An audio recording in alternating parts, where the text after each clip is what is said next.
Good morning students. मैंने आपको last class में बताया था कि प्रथम पद और सारवंतर दे रखा हो तो आप उससे अगले 4 पद कैसे निकाल सकते हो, आगे के पद कैसे ज्ञात कर सकते हो। उसके अलावा मैंने आपको ये भी सिखाया था कि अगर आपको कोई अनुक्रम दे रखा हो, कोई श्रृंखला दे रखी हो, तो आपको उसकी जांच करनी है कि समांतर श्रेणी है या नहीं, तो वो कैसे की जा सकती है। ठीक है, तो कैसे करते हैं, तो सारवंतर निकालते जाओ। अगर 2 पदों के बीच का अंतर समान हो तो वो क्या कहलाता है, सारवंतर, और वह श्रेणी क्या बन जाती है, समांतर श्रेणी। इतना तक हो चुका था। उसके अलावा मैंने आपको इतना भी बता चुकी हूँ पहले भी कि अगर मेरा कोई श्रेणी, जैसे उदाहरण के से समझें कि जैसे कोई उदाहरण दे रखा है, 7 13 7 10 13 16 19 ऐसे आगे तक कोई श्रृंखला दे रखी है, सब कोई समांतर श्रेणी दे रखी है। ठीक है, तो अब इसमें आप देखो सबके बीच का अंतर। तो अगर आप में इस सवाल में आपको पहले प्रथम पद निकालना होगा, तो प्रथम पद क्या है, इसका प्रथम पद जो पहले स्थान पर आ रहा है, तो a बराबर इसका कितना हो गया, 7। ठीक है, फिर अंतर, सारवंतर कैसे निकालते हैं, द्वितीय पद में से पहला पद घटा दो, अर्थात 10 में से क्या घटाया मैंने, 7, तो कितना आ गया, 3। तो इसका सारवंतर आ गया 3। अगर अब इसी सवाल में मैं आपसे पूछूं तो ये जो 7 है वो तो क्या हो जाएगा, a1 प्रथम पद पे। ठीक है, 10 हो जाएगा a2, फिर ये कितना हो जाएगा a3, क्योंकि तीसरे स्थान पर ये क्या होता है, a4। ऐसे ही अगर कोई nवें स्थान पर कोई पद होगा तो वो क्या हो जाएगा, an। ठीक है, मैंने बताया था आपको कि जब कोई nवें स्थान पर, जैसे ये चौथे स्थान पर है, ये 5वें स्थान पर है, ऐसे ही कोई श्रृंखला आगे तक जाएगी। मैंने मान लिया इसका कोई पद ऐसे 47 तक मान लिया। ठीक है, तो ये मान लिया कि ये 47 पद nवें स्थान पर है, तो इसको मान सकते हैं अपन an।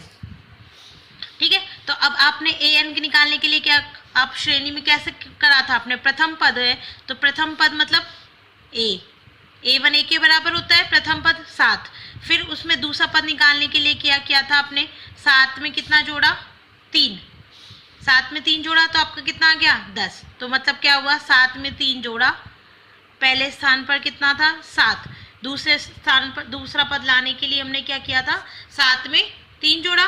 फिर तीसरे के लिए क्या किया, ये 10 में वापस क्या जोड़ दिया, 3। ये जो आया 7 + 3 बराबर कितना आया था, 10। 10 में वापस जोड़ा 3, तो कितना आ गया, 13। आ गया हमारा तीसरा पद।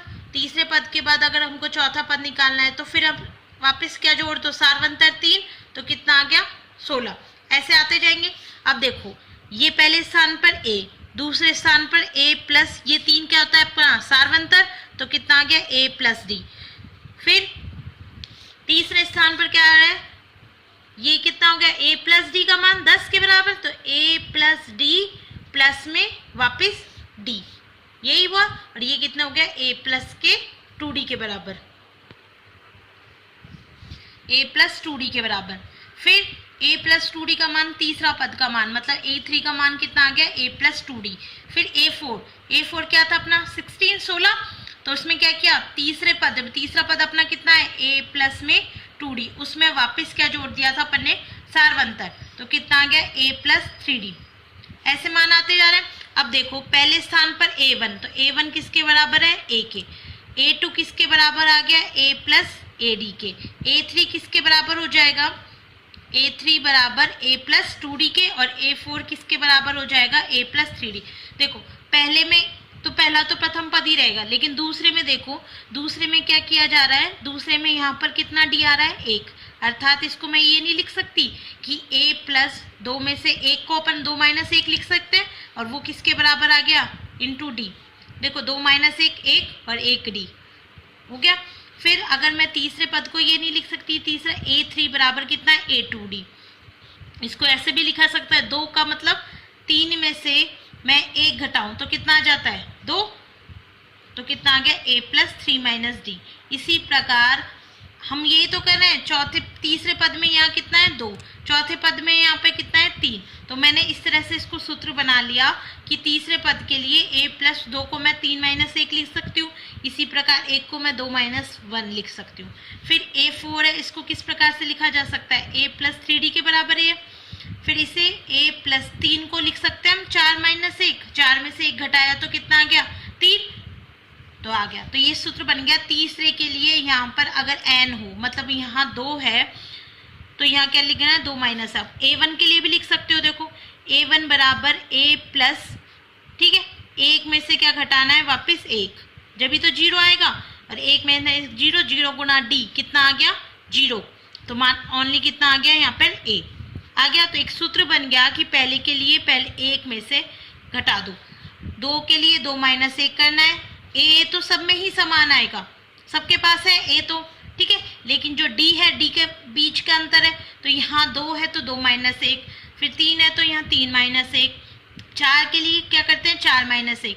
इसी प्रकार अगर ये श्रृंखला आगे बढ़ रही है और कोई nवें पद के लिए माने तो nवें पद के लिए क्या हो जाएगा a n बराबर a प्लस, a तो सबके पास है a प्लस n माइनस 1। चौथे में से 4 में से 1 घटाया तो चौथा पद आ गया, n में से n माइनस 1 घटाया तो कौन सा पद आ गया nवां पद। तो इसे ही बोला जाता है nवां पद, क्योंकि अभी हमने निकाला था nवां पद, और ठीक है, और इसी को हम अगर nवां पद मान ले, अंतिम पद भी मान सकते हैं, या इसे बोला जाता है व्यापक पद। क्या कहते हैं व्यापक पद, an बराबर a plus n minus 1 into D, ठीक है। a तो आपको पता है यहाँ पे, जहां पर a बराबर क्या हो जाएगा प्रथम पद, a तो क्या है यहाँ पे प्रथम पद, d क्या है सार्वंतर,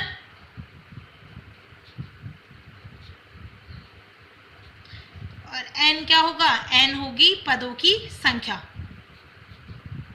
को बताया था कौन से पद पे, nवें पद पे, nवें पद का मान निकाल रहे हैं, तो n क्या हो गया पदों की संख्या। तो अगर एक हिंदी में सूत्र बनाए तो व्यापक पद बराबर an, an मतलब क्या nवां पद, तो व्यापक पद या nवां पद बराबर क्या हो जाएगा प्रथम पद, एक ही जगह क्या लिख दिया हमने प्रथम पद प्लस पदों की संख्या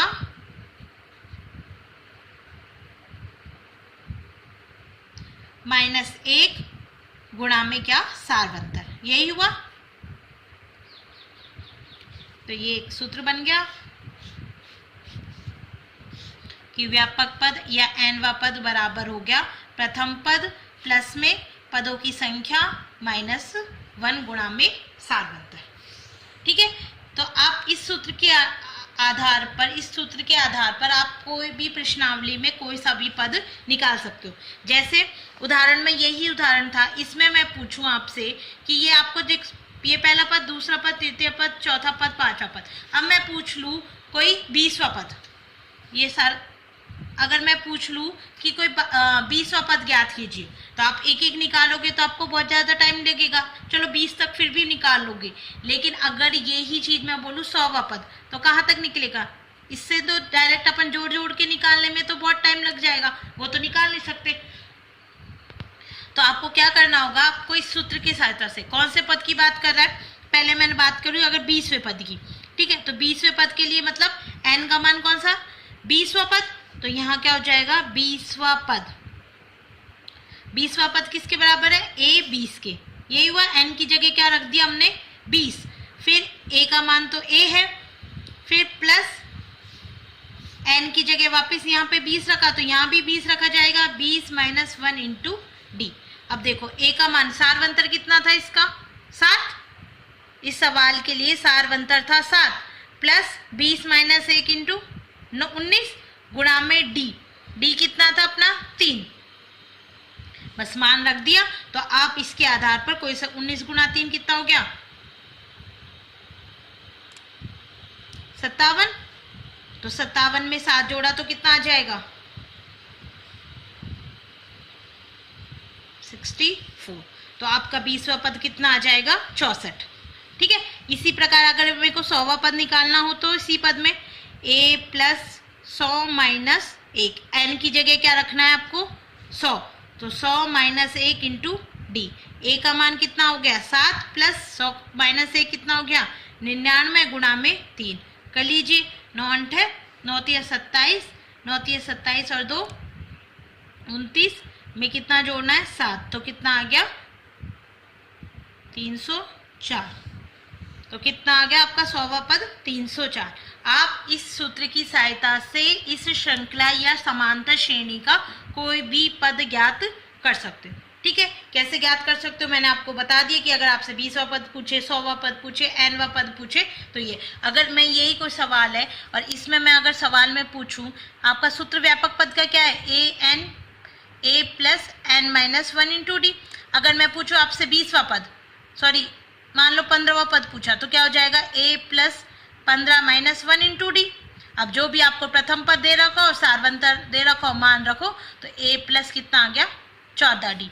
अगर इसी प्रकार मैंने आपसे पूछा a 30, तो कितना हो जाएगा a plus 30 minus 1 into D. तो a प्लस 30 में से 1 गया तो 29 गुणा में डी आ गया 30वां पद। इसी प्रकार मैंने पूछा ये m वां पद, तो क्या हो जाएगा जो मान यहाँ रखते हो आप n की जगह, ठीक है, यहाँ 15 था तो यहाँ भी 15 रख दिया, यहाँ m है तो वही मान a प्लस m यहाँ पे n की जगह, तो m माइनस 1 इंटू डी।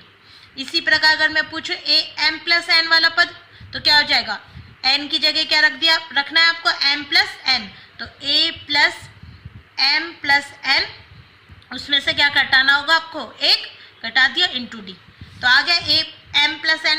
तो आप इस आधार पर इस सूत्र की सहायता से आप श्रेणी का कोई सा भी पद ज्ञात कर सकते हो। ठीक है, बस आपको यहाँ जो मान रखना है वही मान रखना, और ये मान क्या होता है पदों की संख्या, और पदों की संख्या तो ये मान क्या हो गया m प्लस n वा पद, इसे क्या बोला जाएगा m प्लस n वा पद क्या होगा, तो m प्लस n वा पद कितना हो गया a m प्लस n, तो m ये मान निकाल लो, और ये पदों की संख्या पूछे तो पदों की संख्या क्या हो जाएगी यहाँ पे m प्लस n, पदों की संख्या m प्लस n होगी, और कौन सा पद होगा ये m प्लस n वा पद। ठीक है, इतना समझ में आ गया। उसके बाद हम पढ़ेंगे कि अब अगर एक एग्जाम्पल लें इसी पे आधारित कि माना कोई सवाल दे रखा है कि कोई श्रेणी दे रखी है कि 10 7 4 का 30वां पद ज्ञात कीजिए। ठीक है, 30वां पद ज्ञात कीजिए, तो कैसे निकालोगे, पहले प्रथम पद कितना हो गया इसका, प्रथम पद बराबर a बराबर कितना आ गया 10 प्रथम स्थान पर। फिर सारवंतर निकालने के लिए क्या करना होता है, दो क्रमागत पदों के बीच का अंतर, दो क्रमागत मतलब a2 माइनस में a1, a2 का मान कितना हो गया 7 और a1 का मान कितना हो गया 10, 7 में से 10 गए तो कितना आ गया, तो d बराबर कितना आ गया माइनस का 3 आ गया। तो हमें कौन सा पद पूछा है 30वां पद। हमको पता है कि व्यापक पद या nवें पद का जो सूत्र होता है वो क्या होता है a n बराबर a plus n minus 1 into D, ये सूत्र होता है। तो हमको कौन सा पूछा गया है 30वां पद, तो n की जगह क्या रखेंगे 30, a प्लस n की जगह 30 माइनस 1 इंटू डी। अब देखो a का मान कितना है यहाँ पे 10 प्लस 30 माइनस 1 कितना हो गया 29, और d का मान कितना हो गया माइनस का 3।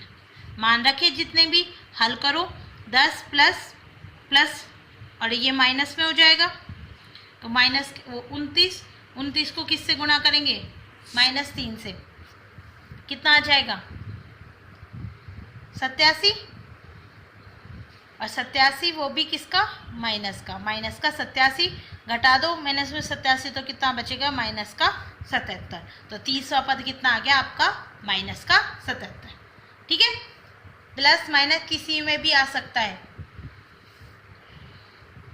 अब आगे देखिए कि जैसे आपको कोई समांतर श्रेणी दे रखी है, मान लो मैंने ये समांतर श्रेणी मान ली कि 30 3 6 9 12 15। आपको पता है सारे के सारे पहाड़ी जितनी भी होते हैं वो सारी की सारी एक समांतर श्रेणी होती है। ठीक है, देख लो 3 के बीच का 3 और 6 ये 3 का पड़ा है, 3 और 6 के बीच का अंतर 3, फिर 6 और 3 9 के बीच का अंतर भी कितना 3, तो 3 का अंतर आ गया सबके बीच, तो सार्वंतर कितना हो गया इसका 3। प्रथम पद कितना हो गया। अब यही अगर कोई सवाल है इसी में मैं पूछूं कि इसमें कौन से पद पे, ये तो दे दिया अंतिम पद दे दिया मैंने मान लो 30, अब मैं पूछ लूँ 30 या फिर 36 लिख दिया कि ये लास्ट में ये 36 पर खत्म हो रही है।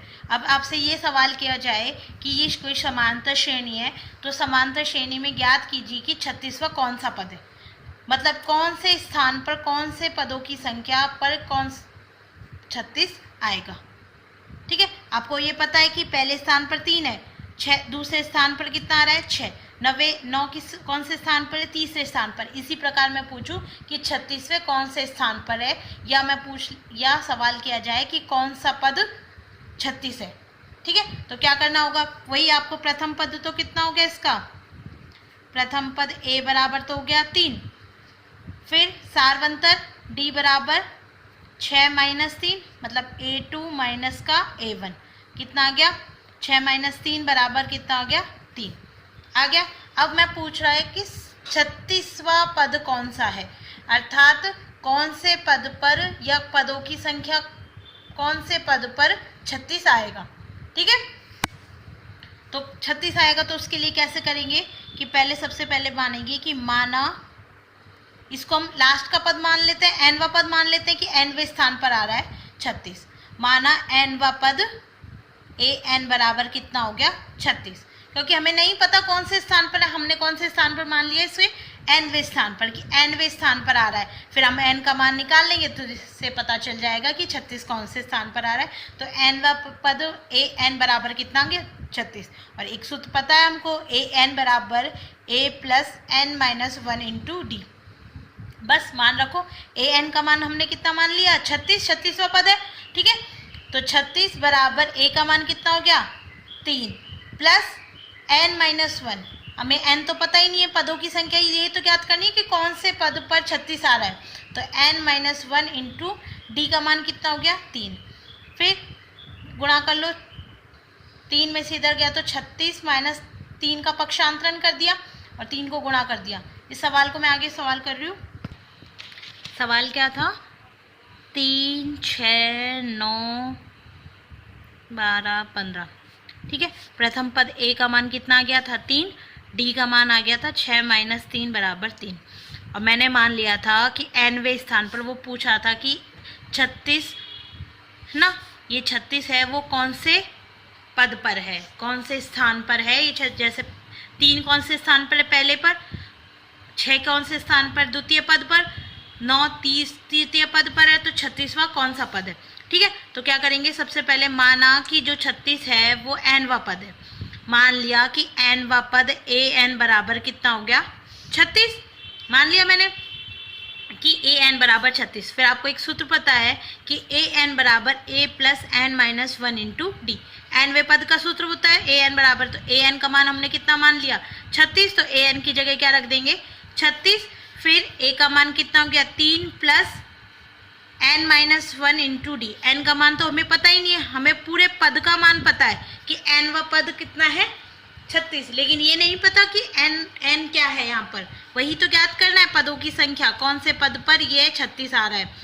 ठीक है, डी का मान कितना हो गया गुणा में 3, अब देखो 36 बराबर कितना हो गया 3 प्लस गुणा कर दो इसको 3 को अंदर वाले पदों से, तो कितना आ गया 3n माइनस का 3, फिर 3 प्लस 3 में से 3 गए तो यहाँ प्लस का है, ये माइनस का, तो 3 में से 3 गए तो कितना आ गया 0, तो 36 बराबर कितना बचा 3n, हमें क्या निकालना है n, तो n बराबर कितना आ जाएगा 36 बटे में 3, भाग लगा दो, यहाँ गुणा में था आके यहाँ किस में भाग में बदल गया, तो 36 बटे 3 कितना हो जाएगा 12, तो n का मान आ गया 12, तो हमें पता चल जाएगा कि 12वें स्थान पर अर्थात a12 का मान a12 बराबर कितना हो गया 36, कौन से स्थान पर है 12वें स्थान पर हमारा क्या आ रहा है 36। तो ऐसे आपको कोई भी श्रृंखला या समांतर श्रेणी दे रखी होगी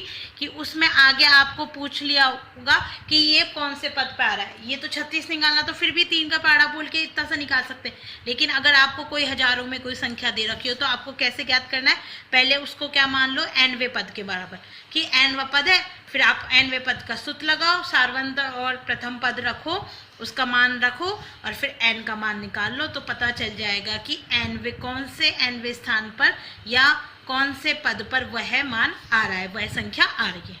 ठीक है,